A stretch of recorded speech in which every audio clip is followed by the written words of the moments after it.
मेरी शादी एक बहुत ही अमीर खानदान में हुई थी। मैं इस वजह से बहुत खुश थी कि सारी जिंदगी मैंने अपनी ख्वाहिशों को दबाते हुए गुजारी थी। मुझे पैसे की कदर और कीमत का अंदाजा था। हमने अपने पापा और मम्मी से हमेशा 5 रुपए के लिए मार खाई थी। जब मेरी शादी एक बड़े खानदान में हुई तो मैंने किसी से कुछ नहीं कहा और ना ही किसी से कुछ पूछा कि शादी किससे करवाई जा रही है।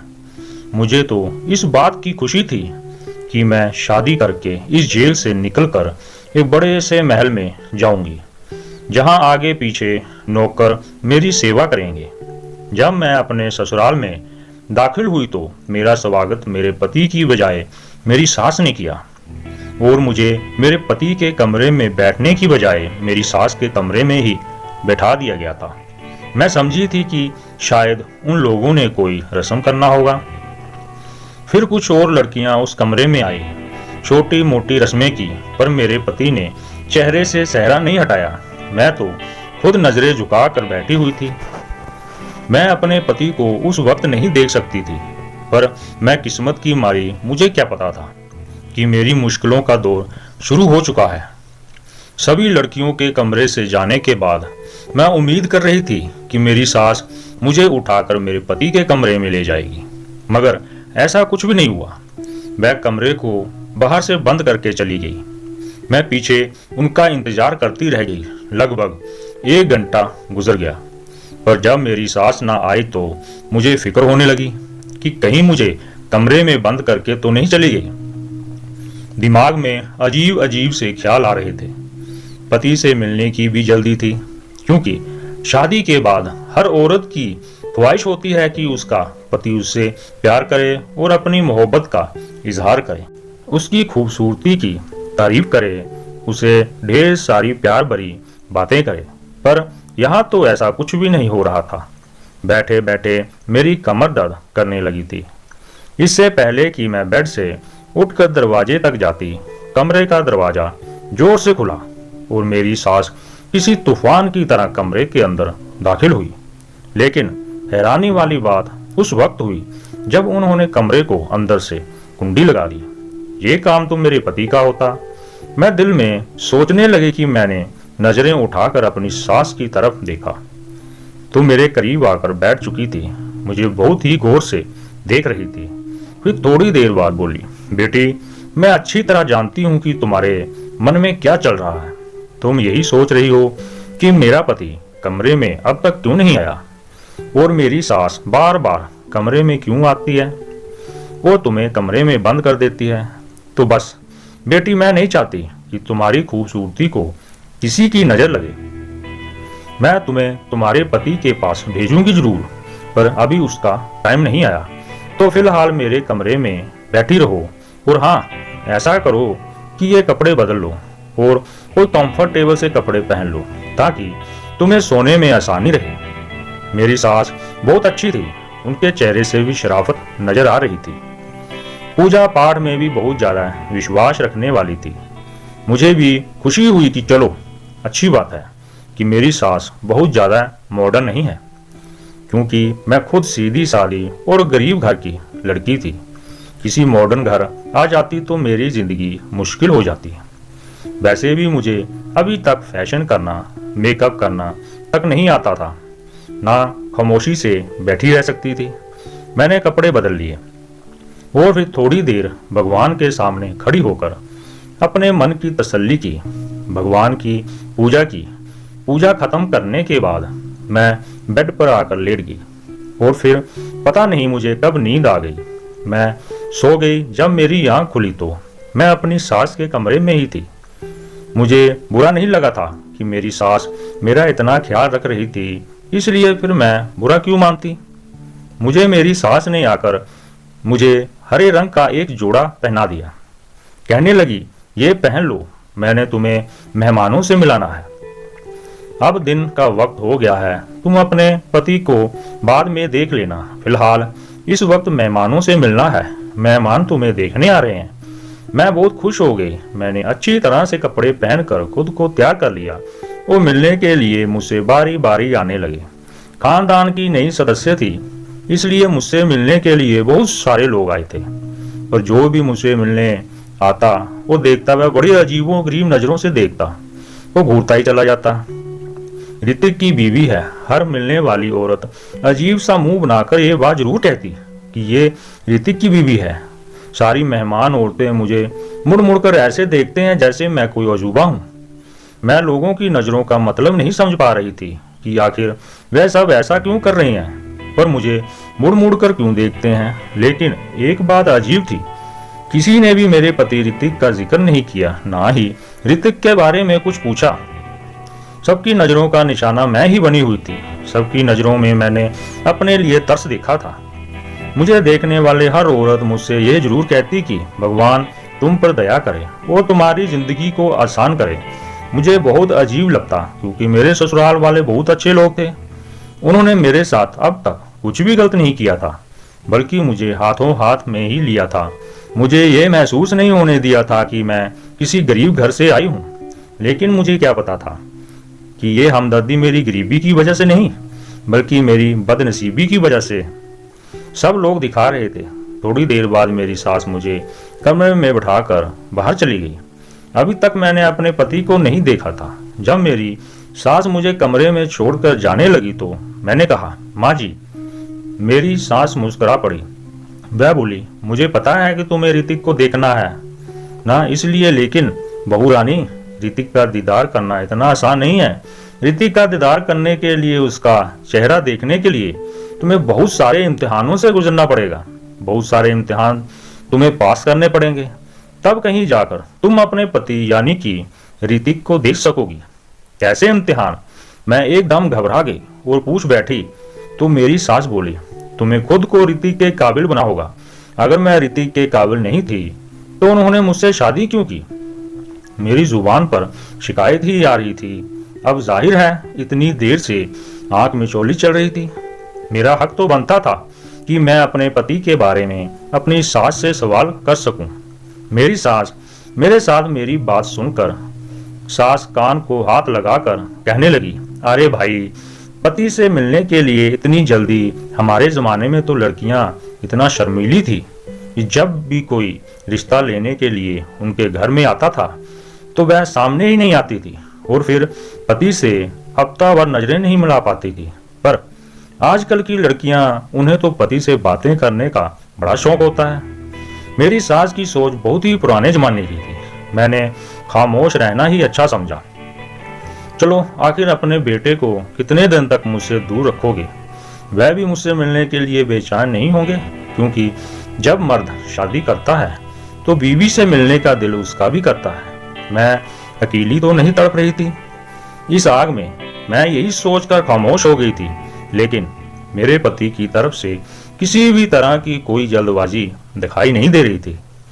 कहीं से भी कोई आसार नजर नहीं आ रहे थे, क्योंकि मुझसे मिलने की जल्दी है। इसी तरह से पूरा दिन गुजर गया, यहाँ तक कि दोबारा रात हो गई। अब तो मेरा पारा गर्म होने लगा। मैंने अपनी सास से कहा, आज भी क्या आपके कमरे में ही सोना पड़ेगा? मेरी सास फिर वही पुराने जमाने की बातें लेकर बैठ गई थी। अरे अजीब बेशर्म लड़की हो तुम, बहुत जल्दी है अपने पति के कमरे में जाने की, वह भी शादी के दूसरे ही दिन। मेरी बातों को मेरी सास ने बहुत ही अजीबोगरीब बना दिया था कि मेरा दिल ही उठ गया। फिर मेरी सास कहने लगी, अच्छा चलो एक काम करते हैं। मेरी सास ने मुझे अपने पास बुलाते हुए कहा, क्या काम? मैंने सावलिया नजरों से उनकी तरफ देखा।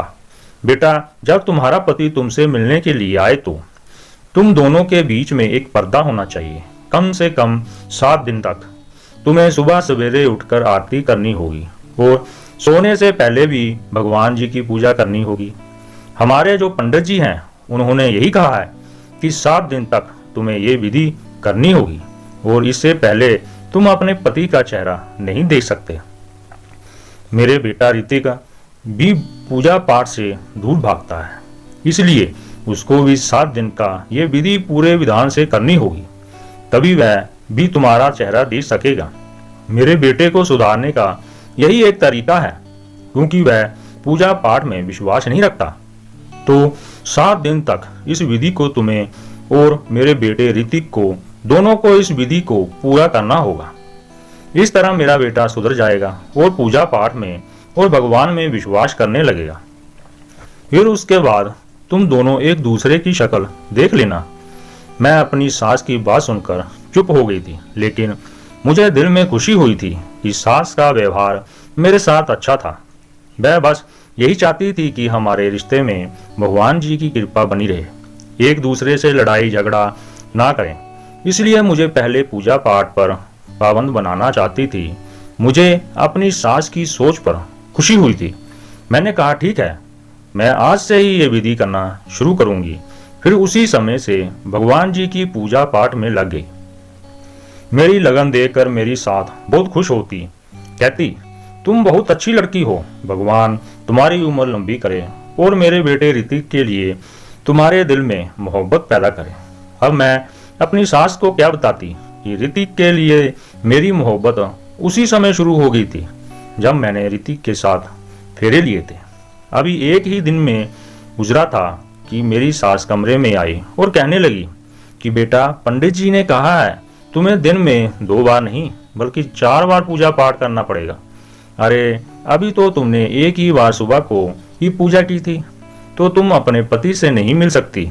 मैं उदास हो गई, लेकिन फिर मैंने सोचा चलो कोई बात नहीं, मैं अपने पति के लिए दिन में 4 बार भी पूजा कर सकती हूँ। किसी तरह अगला दिन गुजर गया।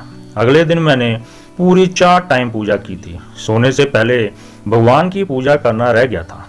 मैं बहुत ही खुश थी कि चलो कम से कम मैं अपने पति से मिल सकूंगी, क्योंकि मेरी सास ने कहा था कि 7 दिन से पहले पति का चेहरा नहीं देखना, लेकिन अगर तुम पूरी लगन से पूजा करती हो तो सिर्फ पति को ही देखे बिना उसे मिल सकती हो। मैंने सोचा था चलो कोई बात नहीं, पति की आवाज़ तो सुन सकती हूँ। अगर पति का चेहरा नहीं देख सकती तो मैं उससे कम बातें तो कर सकती हूँ। मैं अपने कमरे में बैठी थी और हसीन ख्यालों में खोई थी कि मेरी सास आई और कहने लगी कि सपनों में रहने की वजह सबसे पहले रात वाली पूजा कर लो, क्योंकि जब तक तुम दिन की पूरी पूजा नहीं कर लेती मैं तुम्हें अपने बेटे से नहीं मिलने दूंगी। वह अपने हाथ में एक सफ़ेद कलर का दुपट्टा लेकर आई थी। कहने लगी इस दुपट्टे को अपने सर पर डाल दो, तभी पूजा करना है। दुपट्टा हमारे पंडित जी ने दिया है, कहा है कि रात को ऐसे सर पर डालकर ही पूजा करनी है। मैंने अपनी सास के हाथ से दुपट्टा ले लिया और सर पर डालकर भगवान जी की पूजा करने लगी। उस दुपट्टे से हल्की हल्की खुशबू आ रही थी जो मुझे बहुत ही अजीब सी लग रही थी। मुझे अजीब सा महसूस हो रहा था, किसी अनहोनी का एहसास हो रहा था, लेकिन फिर भी मैंने उस दुपट्टे को अपने सर पर डाला। लेकिन धीरे धीरे मेरा सर भारी होने लगा, मेरे सारे हाथ पैर ढीले पड़ गए और मैं नीचे बैठती चली गई। मुझे महसूस हुआ कि जैसे किसी ने मुझे गोद में उठाकर बेड पर लिटा दिया। फिर पूरी रात ऐसे ही निकल गई। मैं समझ ही नहीं आ रहा था कि मैं सोई हूँ या जागी हूँ। यहाँ तक कि जब सुबह मेरी आंख खुली तो मेरे सर में हल्का हल्का दर्द हो रहा था। मेरी नींद पूरी नहीं हुई थी, मुझ में कोई भी ताजगी नहीं थी। अजीब सी थकावट थी जिसने मुझे घेर रखा था। मैं बहुत अजीब सा महसूस कर रही थी। तबीयत भी खराब थी, सर में दर्द भी था।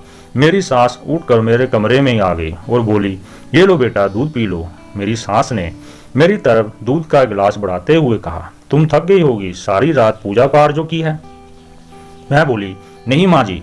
मैंने कहा, पूजा पाठ की पूजा पूरी भी नहीं हो पाई थी, उसी वक्त मुझे नींद आ गई थी। मेरी बात सुनकर मेरी सास बोली, ओहो बेटी, ये क्या कर दिया। अब तो मैं तुम्हें आज ही ऋतिक से मिलवाने वाली थी, पर अभी नहीं मिलवा सकती। मेरी ऋतिक से मिलवाने से नहीं कहकर मेरी सास ने मेरे सर पर बम फोड़ दिया। तो क्या मैं अपने पति से मिलने के लिए सारी जिंदगी ऐसे ही तरसती रहूंगी। मेरी बात सुनकर मेरी सास जोर से हंस पड़ी। मेरी सास कहने लगी, मैंने कब कहा कि तुम ऋतिक से नहीं मिल सकती। बस आज की पूजा पाठ पूरी विधि विधान से कर लेना, फिर तुम रात को ऋतिक से मिल सकती हो। मैंने अपनी सास से कहा, ऋतिक का दिल नहीं करता मुझसे मिलने के लिए। तो मेरी सास हंस पड़ी, अरे वह तो दिन रात मेरा दिमाग खाता है। कि मुझे निशा से मिलवा दो, लेकिन नहीं बेटी, जब तक तुम दोनों पूरा पूजा पाठ पूरी विधि विधान से नहीं कर लेते, मैं तुम्हें एक दूसरे से नहीं मिलवा सकती। सास की बात सुनकर मैं खामोश हो गई। आज तो मेरा पूजा पाठ करने का भी दिल नहीं कर रहा था, क्योंकि 3 दिन हो गए थे और मैंने अपने पति को देखा ही नहीं। फिर एक अजीब सा सिलसिला शुरू हो गया। मैं दिन में 4 बार पूजा करती, लेकिन रात की पूजा के बाद मेरी सास मेरे कमरे में आती है और कहती है कि बेटी, आज मैं तुम्हारे लिए फला चीज खाने को लाई हूँ, ये तुम खा लो। मैं वह चीज खा लेती और उसे खाते ही मुझे नींद आ जाती। मेरी सास कभी खजूर लेकर आ जाती, तो कभी दूध की प्याली, तो कभी शरबत। सास की लाई हुई चीजों को खाते ही मैं नींद के आगोश में चली जाती। फिर पूरी रात सोई रहती। बस ऐसा लगता था कि मेरे पास कोई है। मैं किसी को अपने आगोश में महसूस करती थी। लेकिन एक रात मैंने सोच लिया कि मैं सच्चाई जानकर रहूंगी कि रात को मेरे पास कौन होता है और मेरी सास मुझे सुलाने वाली चीजें क्यों खिला देती है। रात होते ही जैसे ही मेरी सास मेरे पास आई और कहने लगी, बेटा, मैं तुम्हारे लिए ये जूस लेकर आई हूँ, इसे पी लो, तुम्हें ताकत मिलेगी। देखो दिन पर दिन कैसे कमजोर होती जा रही हो। मैंने उसकी तरफ देखा भी नहीं और मैं बोली, नहीं मान, मैं आज जूस पीने का बिल्कुल भी मन नहीं कर रहा, आप इसे वापस ले जाएं। मैं रात वाली पूजा करने जा रही हूँ। मैं तब लगभग 1 हफ्ते से कोशिश कर रही थी कि रात वाली पूजा को पूरा कर लूं, लेकिन मैं रात वाली पूजा कर ही नहीं पाती थी। इससे पहले मुझे नींद आ जाती थी। इसलिए आज मैंने सोच लिया कि कुछ भी नहीं खाऊंगी, पीऊंगी और पूजा पूरी करूंगी। मेरी सास बोली, कोई बात नहीं, पूजा भी कर लेना, लेकिन पहले ये जूस पी लूं। लेकिन मैंने अपनी सास को कह दिया कि मुझे जूस नहीं पीना। मेरे तेवर देखकर मेरी सास मुझे छोड़कर चली गई। वह समझ गई थी कि अब मैं उनके और बहकावे में नहीं आने वाली। थोड़ी देर बाद मेरी सास कमरे में दाखिल हुई।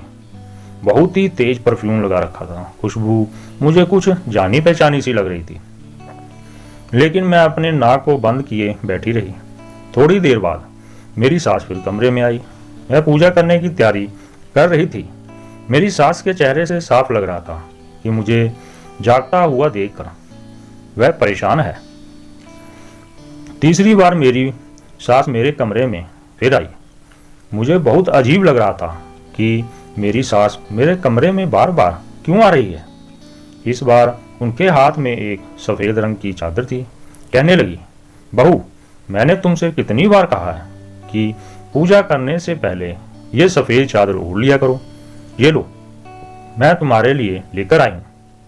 मैंने सोचा कि चादर ओढ़ने में क्या हर्ज है। मैंने अपनी सास के हाथ से वह चादर लेकर अपने सर पर डाली और फिर मेरे साथ वही हुआ जो मैं बिल्कुल नहीं चाहती थी। चादर ओढ़ते ही मेरे ऊपर बेहोशी सवार होने लगी, नींद आने लगी और फिर मैं सो गई। इस कदर गहरी नींद की जब मेरी आंख खुली तो सुबह के लगभग 8 बज रहे थे। मुझे लेट उठना बिल्कुल भी पसंद नहीं था, लेकिन फिर भी आज मैं लेट उठी थी। लेकिन इतना लेट उठने के बावजूद भी मेरा मूड बिल्कुल भी खराब नहीं था, बल्कि बहुत अच्छा था, क्योंकि मुझे पता था कि अब आगे मुझे क्या करना है, मेरा अगला कदम क्या होगा। अपनी सास की चालाकी से मैंने कैसे बचकर निकलना है। मैंने सोच लिया था कि मैं अभी पर्दाफाश करके ही रहूंगी, तो मैंने ऐसा ही किया। रात का वक्त हो गया। रात को होते ही मेरे सास का आना जाना मेरे कमरे में बढ़ने लगी। मैंने बिस्तर पर तकिया रखा और वहीं लेट गई। मैंने सोने का नाटक करना था। मेरी सास रोज मुझे किसी न किसी बहाने सुला देती थी। आज मैं खुद ही सो गई। अपनी सास को देखा दिया कि मैं सो चुकी हूँ, ताकि वह मुझे सुलाने के लिए मेरे कमरे में ना आए। अभी लगभग 10 मिनट ही गुजरे थे कि मुझे सोने का नाटक करते हुए कि कमरे के अंदर हलचल महसूस हुई। मेरे कमरे का दरवाजा खुला, फिर कुंडी लगने की आवाज आई। किसी के भारी कदमों की आवाज मेरे कानों में पड़ रही थी, पर मैं आंखें खोल कर देख नहीं सकती थी। फिर मैंने देखा कोई धीरे धीरे चलते हुए मेरे करीब आया। ये कोई मर्दाना कदम थे। जो मुझे महसूस हो रहे थे। तभी मेरे कान एकदम से खड़े हो गए, क्योंकि किसी ने मुझे छुआ था। मुझसे बर्दाश्त नहीं हुआ। मैंने अपनी आंखें खोलकर सामने देखा, जो कि नाकाबिले बर्दाश्त था। सामने खड़े इंसान को देखकर मेरे सर पर आसमान गिर पड़ा। मैं सोच भी नहीं सकती थी कि मेरी सास इतना बड़ा धोखा कर सकती है। मेरी आंखों से टप टप आंसू बहने लगे। मैंने शादी के बारे में क्या क्या सोचा था और मेरे साथ क्या हो गया। भगवान, मैं कहाँ फंस गई हूँ। मैंने दिल ही दिल में सोचा था। मेरे दिल की धड़कन तेज हो चुकी थी। मैं बेड से उतरकर किसी बात की परवाह ना करते हुए कमरे से भागी और भागती हुई बाहर आ गई। मेरी सास ने मुझे देखा तो वह हक्की बक्की रह गई। उनके चेहरे का रंग पीला पड़ गया। मैं अपनी सास से बोली, आपने मेरे साथ इतना बड़ा धोखा किया, आपको शर्म नहीं आई? अगर मेरी जगह आपकी बेटी होती तब आप क्या करते? मेरी आंखों से लगातार आंसू बह रहे थे। मैं सोच भी नहीं सकती थी। आपने अपनी औलाद पैदा करने के लिए सब कुछ किया। मैं सोच भी नहीं सकती थी कि आप लोग इतना नीचे गिर जाएंगे, इतना घटिया निकलेंगे। मेरी बात सुनकर मेरी सास मेरे पास आई और मेरे हाथ को थामते हुए कहने लगी, बेटी, भगवान के लिए ऐसे बातें ना करो। मैंने तुम्हारा चेकअप करवाया है। तुम थकी थकी सी रहती थी, तुम्हें चक्कर आते थे। तुम्हें याद है ना, उस दिन हमारे घर एक दाई आई थी, उसी ने तुम्हारा चेकअप किया था। उसने बताया था कि तुम पेट से हो। मेरी सास ने मेरे सर पर एक और बम फोड़ दिया। ये क्या कह रही है? आपने तो कहा था कि मेरे बेटे से मिलने के लिए तुम्हें ना जाने क्या क्या इम्तिहान पास करना पड़ेंगे। फिर मैं पेट से कैसे हो गई? आप ये कैसे कह सकती हैं कि मैं आपके बेटे के बच्चे की माँ बनने वाली हूँ? आपको एहसास भी है आप क्या कह रही हैं? मेरी सास मेरी बात सुनकर सिर झुकाकर बोली, बेटी, मैं क्या करती, मैं मजबूर थी। औलाद की खुशी किसे नहीं चाहिए होती। अगर मैंने इसके लिए थोड़ी सी हेरा फेरी कर ली तो मुझे माफ कर दो। मैं और कुछ नहीं कर सकती थी। एक माँ होने के नाते अपनी भलाई भी नहीं सोच सकती थी क्या?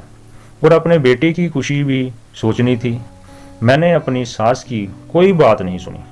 सास मेरी बेनती कर रही थी कि अब तो तुम्हारी कोख में हमारा पोता है, हमारी औलाद है, तो तुम्हें इस तरह घर छोड़कर नहीं जाना चाहिए। लेकिन मैं अपनी सास की कोई बात नहीं सुनना चाहती थी। इतने बड़े धोखे के बाद मैं इस घर में रहती, ये मुझे बिल्कुल भी गवारा नहीं था। मैंने अपने आप को कमरे में बंद कर लिया और अपना सामान पैक करने लगी और फिर सीधा अपने माँ बाप के घर आ गई। माँ बाप को भी अपनी मैंने सारी कहानी सुनाई। मेरी माँ मेरी बात सुनकर हक्का बक्का रह गई। बोली कि बेटी, हमें माफ कर दो, हमें पता था, लेकिन हमने तुम्हें ये बात जानबूझकर नहीं बताई थी। मैं सोच भी नहीं सकती थी कि मेरी माँ मेरे साथ ऐसा कर सकती है। मैंने कहा, आप लोग तो मेरे अपने थे, फिर आप लोगों ने मेरे साथ इतना बड़ा धोखा क्यों किया? मैं रोने लगी तो माँ ने मेरा हाथ थाम लिया।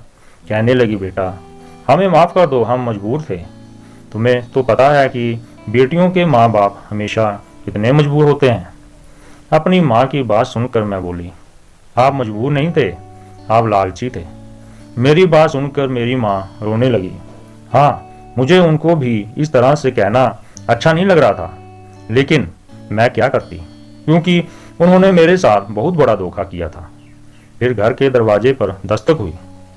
वह मेरी बहन थी, घर के बाहर खड़ी हुई थी। उसका चेहरा देखकर लग रहा था कि वह भी अपने पति से लड़कर आई है। ये सोचकर सब देखते ही मेरा दिल बैठने लगा। मैंने कहा, तुम भी अपने घर में सुकून से नहीं हो?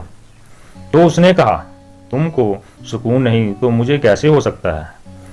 तो तुम्हारी तो शादी इतने बड़े घर में हुई है, फिर भी तुम खुश नहीं हो, तो मैं कैसे खुश रह सकती हूँ? हमारे घर में रुपए पैसों की तंगी है, रोज घर में लड़ाई झगड़े होते हैं। मेरा पति मुझे मारता है, एक वक्त की रोटी के लिए हम लोग तरस जाते हैं। अब हम दोनों बहनें अपने माँ बाप के घर बैठे गए थे। मुझे लगने लगा कि मैं अपने माँ बाप पर जुल्म कर रही हूँ। जब रात को सोने के लिए लेटे तो वही वाला मंजर मेरी आंखों के सामने घूमने लगा। जब मेरे कमरे में कोई आया था और मैं चिल्लाकर अपनी सास के पास पहुंची थी। मेरे कमरे में आने वाला कोई और नहीं बल्कि मेरा पति था। मेरा पति इतना कुरूप था कि उसकी शक्ल देखते ही मेरे सर पर आसमान गिर पड़ा। पता नहीं मेरा पति जन्म से ही इतना बदसूरत था या फिर बाद में किसी दुर्घटना में ऐसा हुआ था, लेकिन जो भी था बहुत ही ज्यादा बदसूरत था। मेरा पति यही सब सोचते सोचते मेरा दिल घबराने लगा। मैं एकदम से उठकर बैठ गई। मुझे लगा कि मैं अपने माँ बाप के साथ बहुत गलत कर रही हूँ। मेरे माँ बाप ने जो भी किया वह मजबूरी में किया, क्योंकि हम बहुत गरीब थे और गरीब की लड़की विहाने कोई नहीं आता। सब दहेज लालची होते हैं। अगर मेरा पति बदसूरत है तो क्या हुआ? मुझे उसकी सूरत देखकर डर तो बहुत लगा था। मैं बेहोश होते होते बची थी और यही बात मेरे माँ बाप ने मुझे छुपाई थी, लेकिन वह क्या कर सकते थे। मेरे माँ बाप की भी मजबूरी थी और मेरी सास की भी मजबूरी थी। वह भी अपने बेटे की खुशी चाहती थी, अपने खानदान का वारिस चाहती थी। ये बात मेरे पति ने अपनी माँ से कही थी कि मेरे चेहरे को मेरी पत्नी से छुपा कर रखना, क्योंकि इतने बदसूरत इंसान के साथ कोई भी लड़की रहना पसंद नहीं करेगी। फिर मैंने अपने माँ बाप की गरीबी और मजबूरी को देखते हुए फैसला लिया। बदसूरत पति के साथ रहने के लिए तैयार हो गई। मैंने अपना सामान बांधा और वापस अपने ससुराल आ गई थी, जहाँ पर मेरा पति और मेरी सास मेरा इंतजार कर रहे थे। मेरे पति का सिर मेरे सामने झुका हुआ था और वह मुझसे माफ़ी मांग रहे थे। मुझे माफ़ कर दो, मैंने तुम्हारे साथ बहुत बुरा किया, तुम्हें धोखा दिया, तुम्हारी उम्मीदों और ख्वाबों को तोड़ा है। लेकिन यकीन करो, मैं दिल का बहुत अच्छा हूँ। तुम जैसा कहोगी मैं वैसा करूँगा। मेरी सास भी मुझसे माफ़ी मांग रही थी, कहने लगी, बेटा हमें माफ़ कर दो, हमारी मजबूरी थी। कौन सी माँ ऐसी होगी जो नहीं चाहेगी कि उसके बेटे का घर बस जाए और उसकी खानदान को वारिस मिले। मैंने अपनी सास और अपने पति को माफ़ कर दिया। ये तो मुझे पता था कि डी ट्रैक एक बहुत अच्छे पति साबित होंगे और मेरा बहुत ज़्यादा ख्याल रखेंगे। अब जो भी था, जैसा भी था, वह मेरा पति थे। इसीलिए मैंने अपने पति को माफ़ कर दिया और अपने पति के घर पर ही रहने का फैसला कर दिया। तो दोस्तों, अगर आप हमारे चैनल पर नए हैं तो चैनल को सब्सक्राइब करना मत भूलना। चैनल को सब्सक्राइब जरूर करना। मिलते हैं।